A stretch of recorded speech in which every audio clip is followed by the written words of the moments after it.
(1700년대) 미국 노스캐롤라이나 주에는 이 케이프 하테라스라는 섬이 있었습니다. 그 섬은 근처를 지나가는 배들에게는 공포의 대상이었습니다. 왜냐하면 근처를 지나가는 배는 10중 8구 모래톱에 걸려서 좌초를 해버리기 때문입니다. 섬 사람들이 캄캄한 밤에 말에다가 이 랜턴을 매달고는 섬 아래 위를 왔다 갔다 하게 합니다. 그러면 지나가는 배는 그것이 등대의 불빛인 줄 알고 가까이 다가가다가 그만 모래톱에 걸려서 좌초를 해버리는 것입니다. 숨어서 기다리고 있던 섬 사람들이 배에 올라가서는 온갖 약탈을 다 해갑니다. 수법도 참 별의별 수법이 다 있죠. 등대의 불빛인 줄 알고 반갑게 다가갔는데 알고 보니까 그것은 무서운 유혹의 덫이었습니다. 여러분, 우리 인생길에도 그와 같은 유혹의 불빛이 있다는 것을 아십니까? 캄캄한 밤을, 이 밤바다를 항해하는 것 같은 우리 인생 여정에 사탄이 유혹의 빛을 비추고 있습니다. 그리로 가면 안전할 것 같고, 그리로 가면 성공할 것 같고, 그리로 가면 짜릿짜릿한 쾌락을 누릴 수 있을 것 같습니다. 그런데 다가가 보면 사탄이 쳐놓은 그 덫에 걸려서 인생의 배가 파선하고 맙니다. 그래서 오늘 기도가 중요합니다. 우리를 시험에 들게 하지 마시옵고 다만 악에서 구하시옵소서. 자, 이것은 이제 주기도문의 마지막 기도입니다. 나라와 권세와 영광이 아버지께 영원히 있사옵나이다 하는 것은 기도라기보다는 그건 아버지께 올려드리는 성령입니다. 그래서 기도로는 오늘의 이 기도가 이제 마지막입니다. 우리를 시험에 들게 하지 마시옵소서. 시험에서 우리를 건져주소서. 사탄이 쳐놓은 그 덫에서부터 나를 건져주소서. 그래서 내 인생의 배가 파선하지 않게 해주소서. 중요하고 아주 절박한 기도 아닙니까? 오늘은 어떻게 하면 우리가 시험을 이길 수 있을까? 그것을 한번 생각을 해보려고 합니다. 첫째로는 평안할 때 깨어 있어야 되겠습니다. 구로동에 S에너지라고 하는 중소기업이 있는데 태양광 발전 시설로 작년 한 해에 1,400억 매출을 올린 회사입니다. 다른 회사들은 다 금융위기로 문을 닫는다고 하는데 그 회사만큼은 한우물을 줄기차게 파서 그래서 역대 최고의 성적을 올렸습니다. 사장이 어느 신문사 기자와 인터뷰를 하면서 이렇게 말했습니다. 내년에 저희 회사는 다시 신발끈을 묶고 뛸 것입니다. 차라리 성장이 더딜 때는 회사를 꾸려가기가 오히려 쉽습니다. 구조조정만 잘하면 되거든요. 하지만 고성장 국면에서는 더 조심해야 합니다. 자칫 잘못하면 안주하기 쉽고 고속성장의 덫에 걸릴 수 있거든요. 사업하는 분들은 아마 100% 공감하실 겁니다. 고성장의 덫을 조심해야 된다. 안주하면 망한다. 그것은 신앙생활에도 100% 맞는 말입니다. 고성장의 덫을 조심해야 됩니다. 성공의 가도를 달릴 때, 모든 것이 만사 형통할 때, 그때를 특별히 조심해야 됩니다. 성군이라고 하는 다윗이 딱 한 번 무서운 죄를 지었습니다. 남의 아내를 빼앗고 그 남편은 전쟁터에 내보내서 죽게 하는 그런 무서운 죄를 지었습니다. 언제 그랬습니까? 그때는 다윗의 생에 있어서 최절정기였습니다. 나라는 부강하고 경제도 튼튼하고 전쟁은 했다 하면 연전연승이고 어느 누구도 다윗과 맞설 자가 없을 때였습니다. 다윗은 자기도 모르게 마음이 풀어지고 해이해진 것입니다. 사탄이 그 틈을 놓치지 않습니다. 무서운 유혹의 덫으로 그를 사로잡아 버렸습니다. 그래서 고린도전서 10장 12절에도 그런즉 선줄로 생각하는 자는 넘어질까 조심하라 했습니다. 내가 든든히 섰다고 자랑할 때에 그때가 진짜로 위기다, 넘어질까 조심해야 된다, 그렇게 말씀했습니다. 어렵고 힘들 때 유혹에 빠지는 사람은 별로 없습니다. 지금 중병에 걸려서 그냥 하나님 앞에 살려달라고 막 부르짖고 하는 그때에 죄를 짓는 사람이 있겠습니까? 어려울 때에 시험에 걸려서 넘어지는 사람은 별로 없습니다. 그러나 편안하고 이 성공의 가도를 달릴 때는 자기도 모르게 나태해집니다. 사람이 좀 고생해서 그래서 성공하면 꼭 보상 심리가 작용합니다. 내가 그동안 고생 많이 했으니까 이제는 좀 즐겨도 되지 않겠느냐 하는 보상 심리가 작용합니다. 저희 부부는 저녁은 다이어트를 합니다. 신방이나 뭐 특별한 일이 없으면 저녁은 꼭 다이어트를 합니다. 다이어트 그런데 깨지는 때가 있습니다. 언제 잘 깨지느냐? 주일 저녁 때입니다.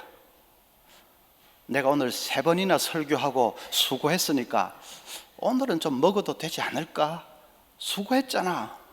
그런 생각이 자꾸 꼬리를 물고 일어납니다.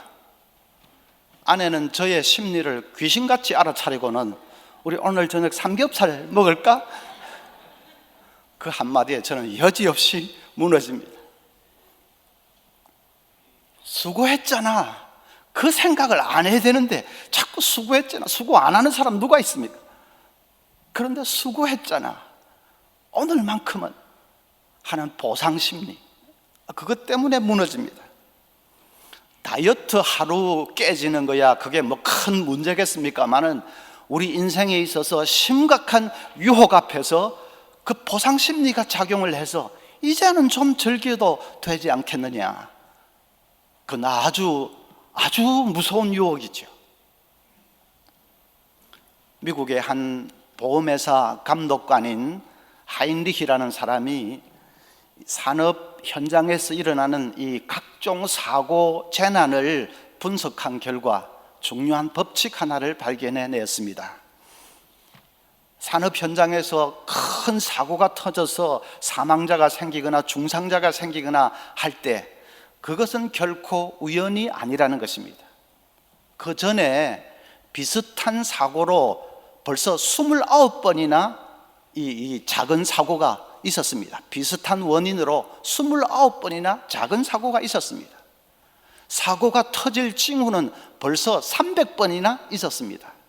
하인리히가 통계적으로 그것을 밝혀냈습니다. 한번 큰 재난이 터질 때는 그게 갑자기 터지는 것이 아니라 그 전에 이미 비슷한 작은 사고가 29번이나 있었고 사고가 있을 만한 징후는 벌써 300번이나 있다가 그 다음에 이제 터지는 것입니다. 그것을 하인리히 법칙이라고 하는데 산업재해 현장에서는 아주 중요하게 인용되는 법칙입니다. 작은 사고라도 방심해서는 안 된다는 말입니다. 그걸 무심코 넘기다가는 어느 순간에 한 번은 돌이킬 수 없는 큰 재난이 닥친다, 그 뜻입니다. 그런데 사람들은 이 하인리히 법칙을 자꾸 거꾸로 해석을 합니다. 작은 사고가 생기면 별거 아니야, 뭐 이 비슷한 일은 수십 번 있었는데 별 큰 일은 없었잖아, 별거 아니야, 그렇게 받아들입니다. 사고의 징후가 보이면 별거 아니야, 이런 징후야 뭐 과거에 수백 번도 있었는데 그래도 뭐 별일 있었냐? 그러면서 자꾸 그렇게 반대로 해석합니다. 별일 있었냐 하겠지만 그러고 있는 사이에 감당할 수 없는, 돌이킬 수 없는 재난이 코앞에 다가오고 있다는 것을 알아야 됩니다. 몇 년 전에 분당을 떠들썩하게 한 사건이 하나 있었습니다. 어떤 분당에 사는 부인이 접촉 사고를 냈는데 마침 곁에 있던 경찰관이 달려와서 뒤처리를 도와주었습니다. 아주 화려하게 잘생긴 귀부인 티가 나는 이 여자에게 마음이 끌렸는지 경찰관이 유난히 친절하게 잘 해주었습니다.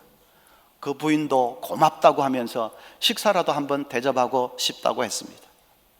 그래서 몇 번 만나다가 그만 불륜에 빠져들게 되었습니다. 그 경찰관은 싱글이었는데 집을 아예 그 여자 집 근처로 옮겨올 정도로 깊이 빠졌습니다. 그러다가 어느 시점부터 경찰관이 그 여인에게 남편과 이혼하고 자기와 살자고 조르기를 시작합니다. 그 부인이 움찔했지요. 남편은 돈 잘 버는 대기업의 임원인데 그런 남편 버리고 박봉의 경찰관과 산다, 그거는 아니거든요. 그래서 거부를 하니까 이제 그 다음부터는 만날 때마다 서로 다투기 시작합니다. 하루는 모텔에서 또 다투다가 경찰관이 나는 당신을 절대로 버릴 수 없다, 권총을 빼어서 그 여자를 쏘아 죽이고 자기도 자살하고 말았습니다. 결국은 그렇게 파멸로 끝나는 것입니다. 바람 피워도 뭐 별일 없다고요. 다 하는 일이고 그 중년의 로맨스고 그렇다고요. 하인리히 법칙이 시퍼렇게 살아있습니다. 별일 없는 것이 아니라 자꾸 그러고 있는 사이에 마지막 결정적인 파국이 코앞에 다가오고 있습니다. 그것을 하셔야 됩니다. 짐작하건대 그 부인도 너무 편해서 그렇게 된 것 아니겠습니까? 그때는 편해서라고 하면 안 되죠. 편에 자빠져서. 그래서 그렇게 된 것 아니겠습니까? 스펄전 목사님 말이 꼭 맞습니다. 가난하고 병들고 어려움이 닥칠 때 우리는 하나님의 은혜가 필요하다.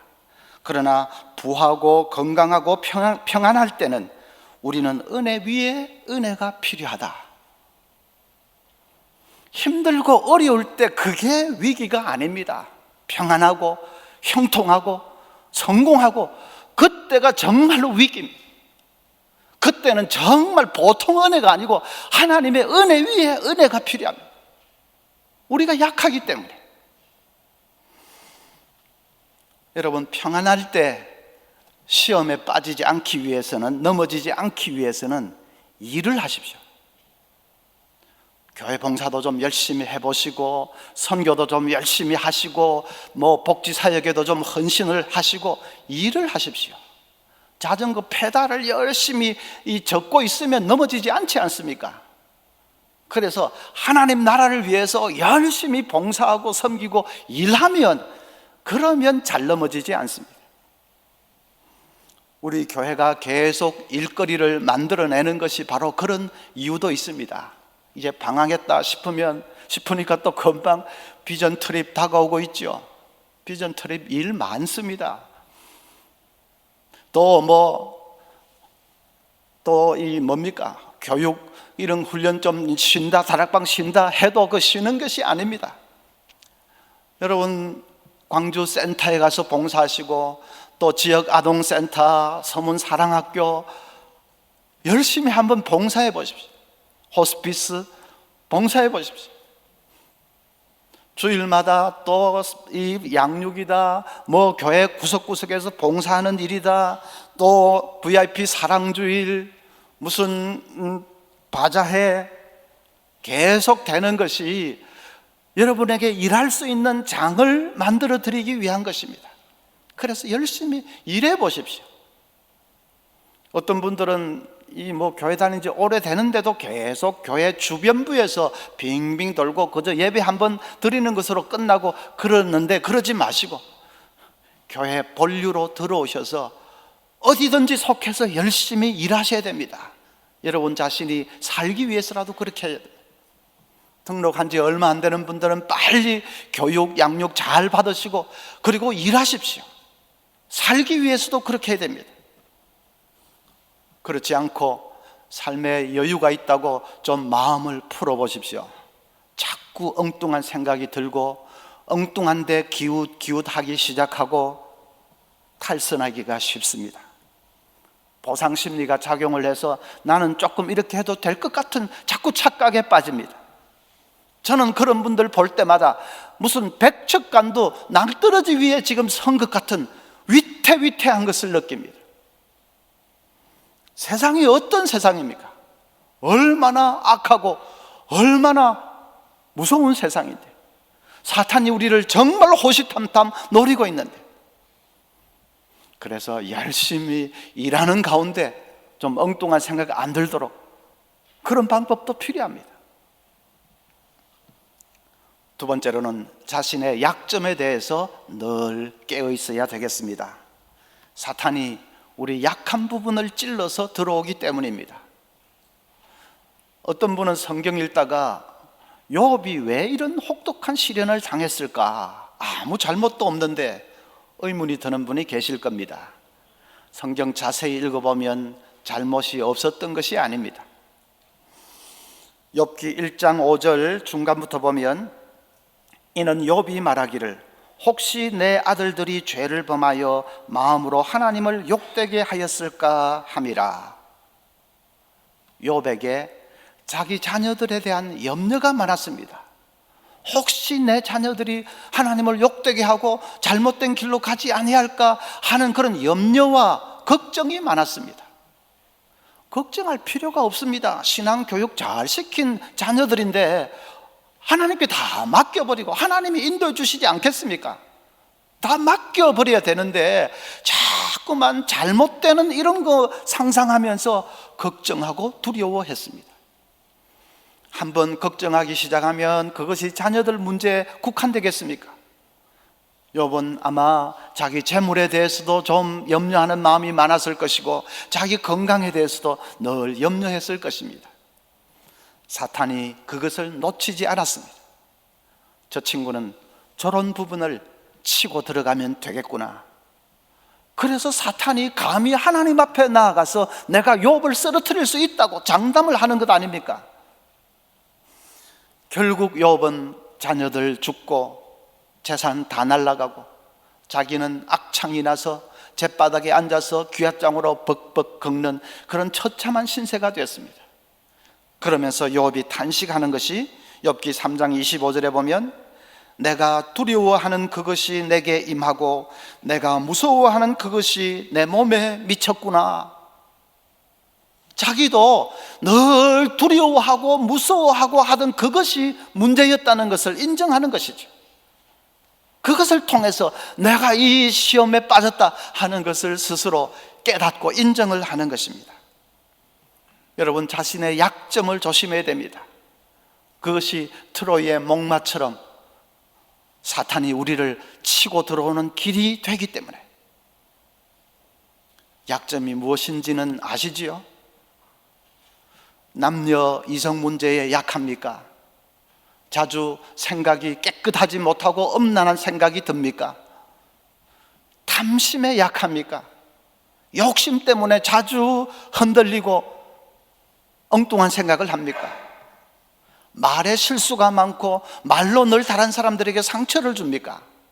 화를 잘 내고 혈기가 많습니까? 자신의 약점을 알 것입니다.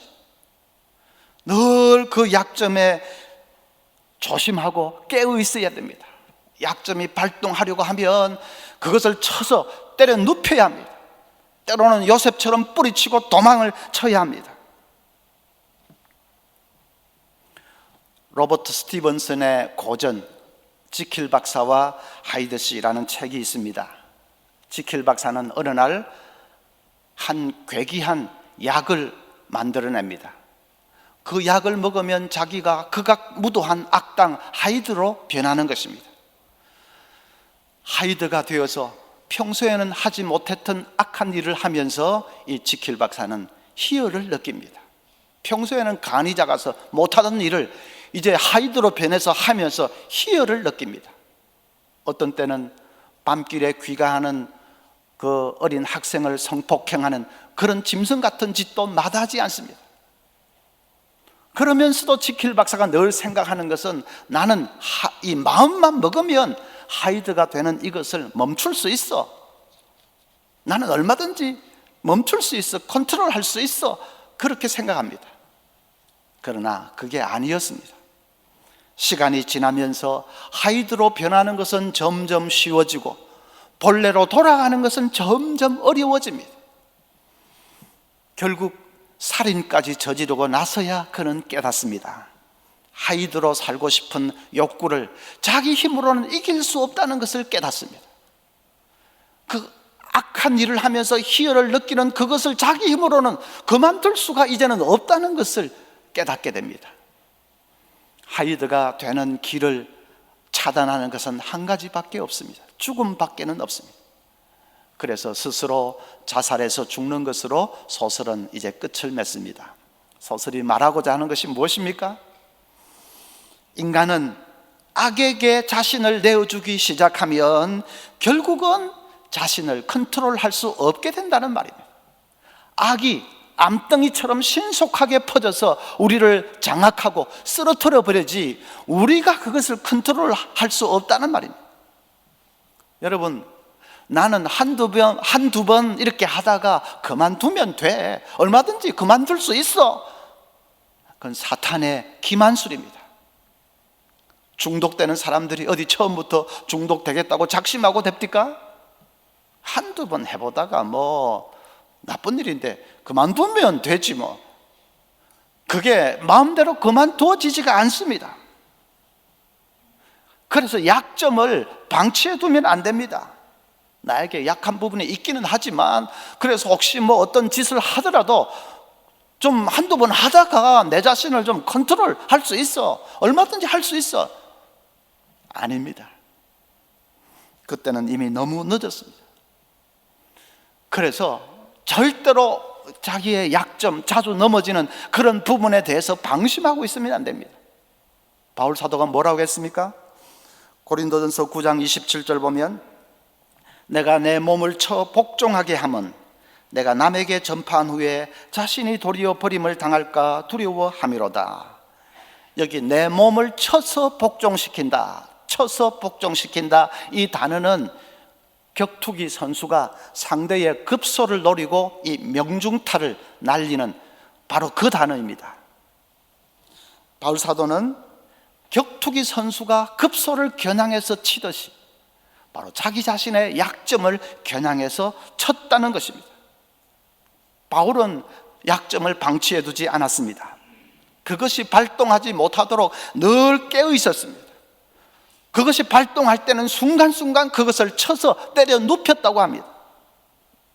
다른 사람들은 수없이 복음으로 살려내었지만은 자기 자신은 유혹에 빠져서 그냥 넘어지고 비참하게 그렇게 자빠져 버리면 그게 무슨 꼬락선입니까? 그렇게 되지 않도록 늘 자기 약점을 주목하고 그것이 발동한다 싶으면 그냥 망설이지 않고 그것을 쳐서 때려 눕혔다는 것입니다. 옛날에 제가 대학 시절에 하루는 선배 한 분이 제 하숙방에 찾아왔습니다. 그래서 이런저런 얘기를 하다가 밤늦게 같이 잠자리에 들었습니다. 한참 고나게 자고 있는데 갑자기 선배가 막 한밤중에 후다닥 일어나더니 이불에다가 막 얼굴을 파묻고 중얼중얼 막 기도를 합니다. 하도 요란스럽게 그러니까 저도 잠이 깼습니다. 기분이 영 안 좋았습니다. 자기 뭐 기도 많이 하는 거 유세하나 하고 기분이 좋지 않았습니다. 아침이 되어서 한마디를 했습니다. 선배님은 기도를 왜 그렇게 요란스럽게 하세요? 그랬더니 미안한 얼굴로 나 때문에 잠 깼지, 미안하다. 내가 꿈에 죄를 지으려고 하잖니. 놀라서 뿌리친다는 게 그냥 그렇게 됐네, 미안하다. 제가 충격을 받았습니다. 내색은 안 했지만은 속으로 엄청 충격을 받았습니다. 꿈에 죄를 지으려고 해서 그걸 뿌리치려고 그렇게 용수철처럼 그냥 튀어 올랐다? 그것도 그렇게 고나게 자고 있다가? 나는 꿈에 그런 일이 있으면 좋아가지고 그냥 홍야홍야 따라가는데, 아니, 선배는 그 뿌리친다고 막 한밤중에 그렇게 벌떡 용수철처럼 튀어올랐다? 아, 이게 영성의 차이구나. 제가 그걸 깨닫고 엄청 충격을 받은 기억이 지금도 생생합니다. 자기 약점에 대해서 깨어있다는 것이 그런 것 아니겠습니까? 스쳐 지나가는 생각 하나라도 그것이 악이면 그냥 용수철처럼 튀어오를 수 있어야 합니다. 우리가 무슨 꼭 엄청난 죄를 지어서가 아닙니다. 어마어마한 악을 저질러서가 아닙니다. 스쳐 지나가는 생각 하나라도, 마음에 불쑥 솟아오르는 감정 하나라도, 그것이 악이고, 그것이 음란이고, 그것이 미움이고 원망이고, 그러면 정말로 용수철처럼 튀어오를 수 있어야 합니다. 신학자 J.I. 패커는 그런 것을 아래로 자라는 삶이라 그렇게 표현했습니다. 날마다 자기의 약한 부분을 주목해서 보고, 그 약한 부분을 조심하고, 그 약한 부분을 때려 눕히고, 죄짓지 않기 위해서 조심하고, 그런 것을 아래로 자라는 삶이라. 동식물들은 다 위로 자라지 않습니까? 세상 사람들도 위로 자라지 못해서 안달입니다. 그래서 자기 장점을 그냥 PR을 하고 자기 장점을 극대화시키고 그것을 통해서 조금이라도 더 높은 자리로 위로 자라려고 안달입니다. 그러나 우리 천국 백성은 아래로 자라는 사람입니다. 우리는 누가 내 장점 좀 알아주지 않나, 그거 신경 쓸 겨를이 없습니다. 왜? 내 약점을 붙들고 씨름하는 것에도 정신이 없기 때문에. 그러나 그렇게 아래로 자랄 때에 그 사람이 예수님을 점점 닮게 되는 것이고 성숙한 그리스도인이 되는 것이지요. 진정으로 위로 자라게 되는 것이지요. 마지막으로 성령으로 충만해야 되겠습니다. 정말 이것이 궁극적인 해답인데, 성령 충만해야 됩니다. 프레드릭 페이지라는 영국 조종사가 한 번은 혼자서 아라비아 사막 위를 비행을 하고 있었습니다. 그런데 뒤에서 사각사각 쥐가 깎는 소리가 들립니다. 비행기가 아마 경납고 안에 있을 때 쥐가 어쩌다가 비행기 안으로 들어온 모양입니다. 그걸 쥐가 이제 갈가대는데, 그러다가 무슨 전기선이라도 건드리면 큰일입니다. 그런데 요즘 같으면 무슨 자동 비행 장치가 있겠죠. 그래서 자동으로 전환해놓고 쥐를 한번 때려잡아 보겠지만은 그 당시는 자동 이 조종 장치도 없던 때입니다. 큰일 났는데 하는데, 옛날에 학창 시절에 쥐 같은 작은 동물은 이 고도를 높이 올라가면 살지 못한다는 것을 생물 시간에 배운 기억이 납니다. 그래서 그래 한번 해보자 하고는 이제 높이 올라가기를 시작했습니다. 고도를 점점 높이니까 자기도 나중에 숨쉬기가 곤란해집니다. 그래도 가쁜 숨을 몰아쉬면서 할 수 있는 대로 최대한으로 고도를 높였습니다. 그리고 귀를 기울여 보니까 더 이상 긁는 소리가 들리지 않습니다. 나중에 이제 목적지에 도착해서 보니까 한 구석에 쥐가 쭉 뻗어 있었습니다. 그렇습니다. 높이 올라가면 해결이 됩니다. 우리가 성령 충만하면, 그래서 내 영적인 상태가 아주 높아지면, 그러면 시험과 유혹은 더 이상 힘을 쓰지 못합니다. 늘 영적으로 땅바닥을 헤매고 있으니까 온갖 쥐새끼 같은 그 시험과 유혹과 온갖 잡스러운 것들이 달라들지 않습니까? 그리고 거기 사정없이 흔들리는 거 아니겠습니까? 내가 영적으로 충만해지고 영적으로 높아지면, 높은 경지에 이르면 시험이 왔다가도 그냥 다 튕겨나갑니다. 하다못해 술, 담배가 잘 끊어지지 않아서 애를 먹는 사람도 은혜를 받으면 그게 거짓말처럼 딱 끊어지지 않습니까? 저희 아버지께서 그러셨습니다.